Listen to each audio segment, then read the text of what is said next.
नमस्कार, आप देख रहे हैं एसएमपी झारखंड न्यूज। हकीकत है तो दिखेगा। आइए बढ़ते हैं आज की खबर की तरफ। जैसा कि आप सभी को पता है, हिमपीढ़ी थाना क्षेत्र में कर्फ्यू लागू है और इस कर्फ्यू के दौरान करीबन 20 गाड़ियां हिमपीढ़ी थाना क्षेत्र में भ्रमण कर रही थी और सन्नाटे को चीरती हुई ये गाड़ियां केवल सायरन का आवाज।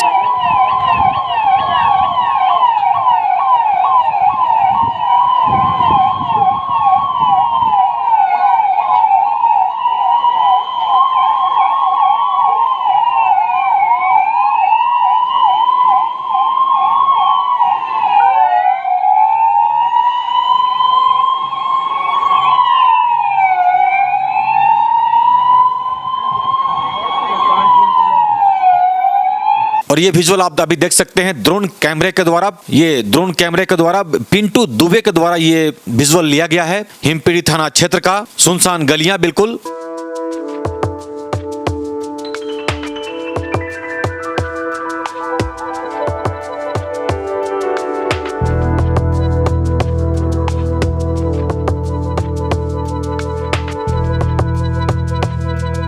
आइए इस वीडियो को देखते हुए कुछ हम आगे की खबरों को आपको बताते चलें।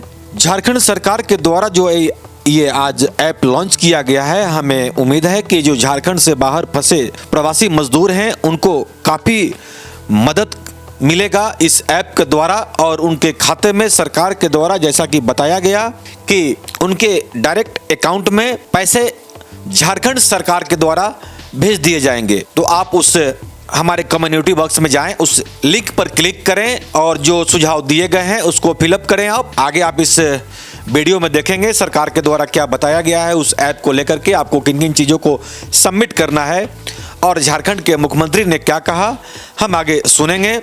और कुछ हमारे दर्शक विजुअल के माध्यम से अपने वीडियो को बनाए हैं और हम तक पहुंचाए हैं अपनी तकलीफ़ों को लेकर के। हम आगे सुनते हैं कि उन्होंने क्या कहा। हमें उम्मीद है कि इस ऐप के द्वारा उन्हें भी मदद मिलेगी, क्योंकि हमें लगातार कभी मुंबई से, कभी कर्नाटक से, कभी केरला से, कभी चेन्नई से, कभी गुजरात से, कभी सूरत से, हर जगहों से यहाँ के जो भी प्रवासी मजदूर हैं, जो भी एक आस दिख रहा है वो किसी से हेल्प लेने की लगातार कोशिश कर रहे हैं फ़ोन के माध्यम से। तो हमारी कोशिश है कि आपको सहयोग हम जहां तक हो सके हम कर पाएं। आइए चलते हैं इस वीडियो रिपोर्ट की तरफ और देखते हैं इस पे झारखंड सरकार के द्वारा क्या हिदायत गाइडलाइंस दी जा रही है। हम लोग पंचायत खुटिया धुर्की थाना जिला गढ़वा के निवासी हूँ। हम लोग माँ बाप भाई बहन बीवी बाल बच्चा छोड़कर मजदूरी कमाने के वास्ते बंगलोर में आए थे। भारत में कोरोना होने के चलते लॉकडाउन होने के कारण हम लोग बंगलोर में बुरी तरीक़ा से फंसे हुए हैं। हम लोग अपना विधायक भानु प्रताप शाही, झारखंड सरकार हेमंत सोरेन से निवेदन करता हूं कि हम लोगों को घर पहुंचाने का कृपया करें। धन्यवाद। हम लोग टोटल 29 आदमी हैं। मजदूर एवं अन्य झारखंड निवासी राज्य के बाहर बसे हुए हैं, उनको आर्थिक सहायता पहुंचाने के लिए ऐप की लॉन्चिंग की जानी है। अभी जब दूसरा लॉकडाउन हो गया है तो इसमें इस सिस्टम को और बेहतर बनाने के लिए कैसे उन तक हम लोग पहुँचे, कैसे आर्थिक सहायता उनको दिया जाए, उसके लिए एक ऐप की आवश्यकता महसूस हुई और माननीय मुख्यमंत्री जी के द्वारा हम लोग को निर्देश दिया गया सभी सचिवों को कि आप इस ऐप को बनाएं और उस ऐप का आज हम लोग शुभारंभ करने जा रहे हैं। और जैसे ही शुभारंभ होगा हम लोग आज ही ये जितने भी 24,000 जो हमारे फ़ोन कॉल्स हैं उन सभी लोगों को हम लोग SMS के माध्यम से और WhatsApp के माध्यम से इस ऐप के बारे में बताएंगे ताकि अधिक से अधिक लोग इस ऐप का फ़ायदा उठा सकें।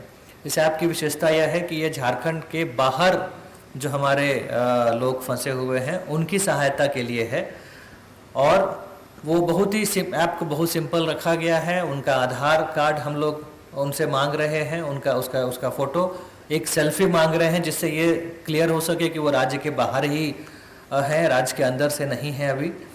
और फिर उनका जो ये डिटेल आ जाएगा, हम लोग अपने ज़िलों में उसकी पहले कंप्यूटर से मैचिंग कराएंगे, फिर फिजिकल मैचिंग कराएंगे, और 1 सप्ताह की अवधि हम लोग उनको दे रहे हैं कि 1 सप्ताह तक सभी लोग आवेदन समर्पित करें, और उसके बाद उनको सहायता राशि जो है आधार बेस्ड PFMS के माध्यम से उनके अकाउंट में, उनसे अकाउंट नंबर भी हम लोग मांग रहे हैं, उनके अकाउंट में उसको पहुंचा दिया जाएगा। चूँकि हम सारे हमारे प्रेस एवं इलेक्ट्रॉनिक मीडिया के छायाकार बंधु यहाँ पर आ चुके हैं, इसलिए मैं माननीय मुख्यमंत्री जी से आग्रह करूँगा कि वो माउस का बटन दबाकर इस ऐप को लॉन्च करें। जैसा सर ने बताया कि हम लोग जो बाहर लोग फंसे हुए हैं, हमसे संपर्क करने का उनका एक माध्यम था दूरभाष, जो पहुंचना बहुत सुगम नहीं था। तो एक हम लोग ऐप दे रहे हैं, इस ऐप को डाउनलोड करके वो सहजता से हम तक पहुंच पाएंगे, और इस ऐप में वो अपना आंकड़ा भरेंगे और उसमें कुछ चीज़ों की पुष्टि की जाएगी ताकि उनकी वैधता और को सत्यापित किया जा सके।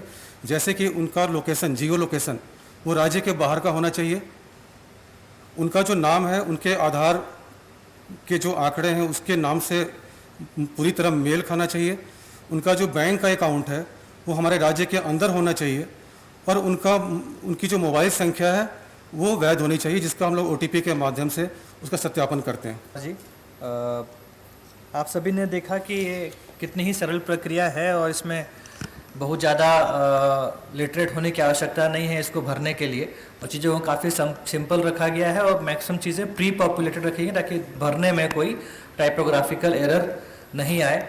यहाँ पर एक बिंदु जो गौर करने का योग्य है कि ये बात आ सकती है कि बहुत लोगों के पास स्मार्टफोन नहीं होता है, तो कैसे इसको डाउनलोड करेंगे। जैसे अभी भी हम लोगों को जो फ़ोन्स आ रहे हैं उसमें मैक्सिमम एक आध स्मार्टफोन रहता है, और लोग समूह में अभी फंसे हुए हैं। तो अगर किसी एक आदमी के पास भी स्मार्टफोन है तो उस स्मार्टफोन को यूज़ करके कई लोग उसमें अप्लाई कर सकते हैं, और अप्लाई करने के समय वो अपना वाला मोबाइल नंबर देंगे, चाहे वो नॉन स्मार्ट हो या स्मार्ट हो, जिसमें कि OTP जाएगा। तो वो मोबाइल किसी का भी यूज़ करेंगे, नंबर अपना देंगे, इसलिए ये कोई बहुत बड़ा प्रश्न नहीं रहेगा कि कैसे इसको यूज़ करेंगे। अब हम लोग इस लॉन्चिंग समारोह के अंतिम पड़ाव की ओर अग्रसर हैं, और हम आग्रह करेंगे अपने माननीय मुख्यमंत्री जी का कि जिनके निर्देशन में हम लोगों ने इस ऐप को विकसित किया है, कि आप अपने संबोधन से हम लोग को अनुग्रहित करें। धन्यवाद। हमारे मीडिया के मित्रों, हालात के बारे में दोबारा बोलने की आवश्यकता नहीं है। कई बार हमने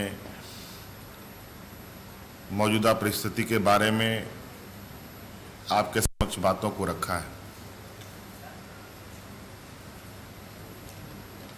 पहला लॉकडाउन का समय समाप्त होने के बाद पुनः भारत सरकार ने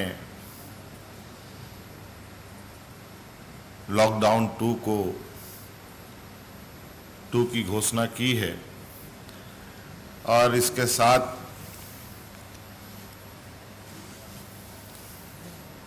जो मूल समस्याएं थी कुछ दूसरे राज्यों में फंसे हुए लोगों के लिए, वो ज्यों का त्यों बना रहा। और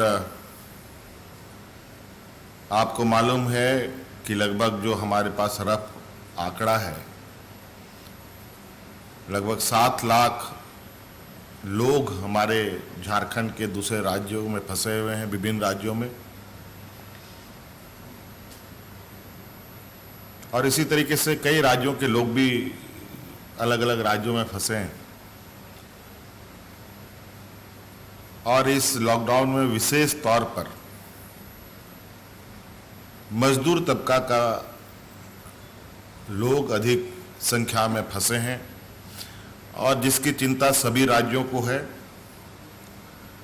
उसी क्रम में झारखंड जिस तरीके से लॉकडाउन के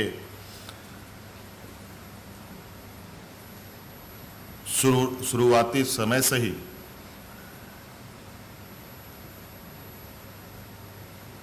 अपने सीमित संसाधनों के साथ लगातार हम लोगों ने विभिन्न चरणों में तैयारियां की, हम जानते थे कि हमारे राज्य में गरीबी अधिक है, मजदूर तबका का अधिक है लोग यहाँ, आदिवासी दलित अल्पसंख्यकों की संख्या अधिक है, जो अधिकतर रोज कमाओ रोज खाने वाले लोग हैं। राज्य में रोजगार की भी अभाव होने की वजह से ये कई और राज्यों में भी रोजगार की तलाश में निकलते थे। अचानक लॉकडाउन की घोषणा से वो जहां के तहां फंसे पड़े हैं। किन राज्यों में कितने लोग हैं, कुछ डाटा हमारे पास है भी, कुछ नहीं भी, कुछ सही भी, कुछ गलत भी। क्योंकि लॉकडाउन का समय अवधि बढ़ाया गया है, तो हम लोग यहाँ से राशन तो उनको उपलब्ध नहीं करा पा रहे हैं। हालांकि इस संदर्भ में वरिष्ठ पदाधिकारियों को विभिन्न राज्यों का प्रभार सौंपते हुए उन राज्यों के प्रभारी व्यक्तियों से, पदाधिकारियों से समन्वय स्थापित कर उन तक राशन पहुंचाने का भी प्रयास लगातार जारी है। ये नहीं कह सकते कि 100% की सफलता हमें प्राप्त हुई, लेकिन ये जरूर है कि आज हमारे पदाधिकारियों के कुशल नेतृत्व की वजह से, हमारे मंत्रीगणों के प्रयास से बड़े पैमाने पर थोड़ा ही सही उन मजदूरों को सहायता पहुंचाने का भी काम किया गया। समय अवधि बढ़ने के बाद हमारी भी चिंताएं बढ़ी कि अब आगे क्या किया जा सकता है। इसके लिए रात दिन विचार विमर्श करते हुए सरकार ने एक मोबाइल ऐप इजाद किया है और उस मोबाइल ऐप के माध्यम से हम प्रवासी भाइयों तक पहुंचने का प्रयास कर रहे हैं। चूँकि हम लोगों ने कॉल सेंटर भी बना रखे हैं बड़े पैमाने पर, लगातार फ़ोन आ रहे हैं और आज इस ऐप के माध्यम से हम अपने प्रवासी साथियों तक पहुंचकर उनका लोकेशन लेकर, किन राज्यों में हैं और उनकी पहचान कर सरकार अब इनको आर्थिक रूप से मदद पहुंचाने का सरकार ने निर्णय लिया है। और इस क्रम में हम लोगों ने ये भी निर्णय लिया है कि संख्या बल के आधार पर हम अपने प्रवासी मजदूरों को आर्थिक सहायता राशि उनके सीधे बैंक खातों में डालेंगे।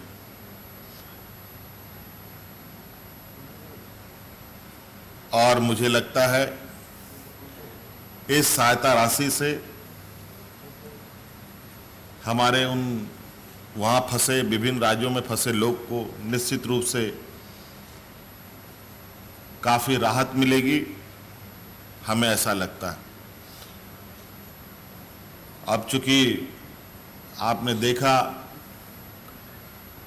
कि राज्य के विभिन्न क्षेत्रों से मजदूरों की जो सहनशीलता है, सब्र है, वो टूटता सा नजर आ रहा है।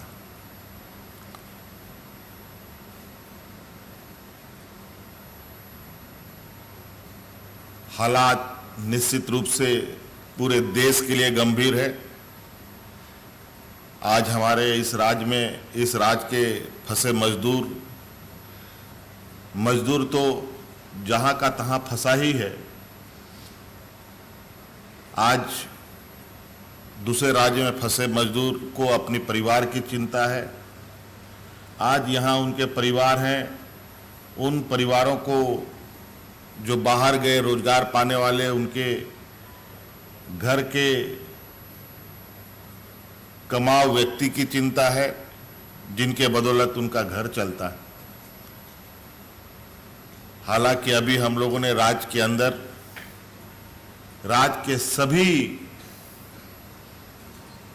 गरीब परिवारों तक विभिन्न माध्यमों से अनाज और गरम खाने का भी व्यवस्थाएं कर रखी है।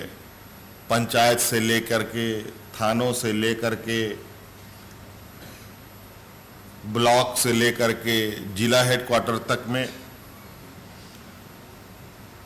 सामुदायिक किचन चल रहे हैं और साथ साथ में विभिन्न सामाजिक संगठनों ने भी ये बेड़ा उठा रखा है आज के दिन में कि गरीबों को वो अनाज दे रहे हैं। ये काफ़ी प्रशंसनीय विषय है। मैं उन सभी सामाजिक संगठनों को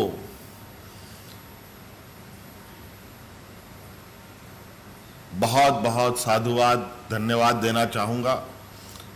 आज इस विपत्ति की घड़ी में जिन लोगों ने अपना हाथ गरीबों के लिए बढ़ाया है, गरीबों तक पहुंचने के लिए निकल पड़े हैं, ईश्वर उनकी रक्षा करे।